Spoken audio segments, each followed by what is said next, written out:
Good morning, I'm Nivariti Manu, and this is your morning news fix for Thursday, 26th of June. In this update, confidence, properly maintaining our existing infrastructure is just as important as building new projects. The Infrastructure Commission's released a 30-year draft plan for our future builds and upgrades to roads, hospitals and public buildings. Civil Contractors New Zealand Chief Executive Alan Pollard says we've been severely lacking in this area for too long. A number of central government agencies don't even have asset registers. They don't know what assets they own. If you don't have that basic information, how do you then plan to properly maintain them? Victims of sexual violence will soon have the power to determine name suppression orders. The Victims of Sexual Violence legislation bill passed its third reading last night.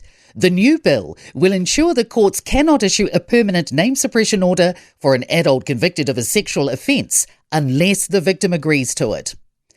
Major changes could be on the way for how we buy power. The Electricity Authority wants consumers to be able to compare and switch plans and providers and deal with multiple companies at once with a click of a button on any device. The regulator will end its support for Consumer NZ's long-running but controversial Power Switch website later this year and develop a new service that uses AI. Our newsroom understands more details will be announced in the next few days.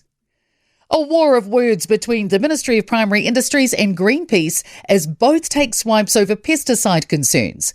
Greenpeace Aotearoa claims in the last 5 years, New Zealand food safety has failed to deal with more than 50 cases where pesticide limits were breached. But NZ Food Safety Deputy Director General Vincent Arbuckle says this is misrepresented, as it refers to 67 tests out of 500,000. This is scaremongering and not a reasonable use of the data. I think Greenpeace should be more responsible in how they present the situation. The Ministry of Education warned the sector could become resistant to change due to the pace and scale of them.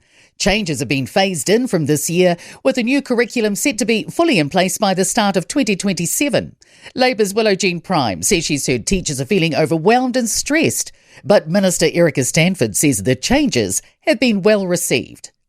The US president's taking credit for a spike in defence spending agreed by NATO members. At the NATO summit at The Hague, member states have promised to increase spending to 5% of GDP within 10 years, up from the current target of 2%.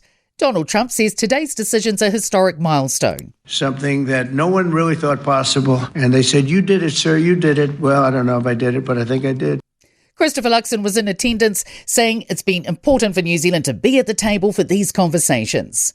In sport, the Horowhenua Kapiti Rugby Union has postponed all matches this weekend after the abuse of a referee at a college game saw him escorted to his car out of safety fears. Lulu Sun has been ousted in straight sets from the round of 16 at tennis Eastbourne Open, a grass-court build-up tournament to Wimbledon next week. 66 Test shooter Tepaya Selby-Rickett is ironically pointing to good health and a lack of physiotherapy appointments as the reasons she's made herself unavailable for the Silver Ferns again in 2025.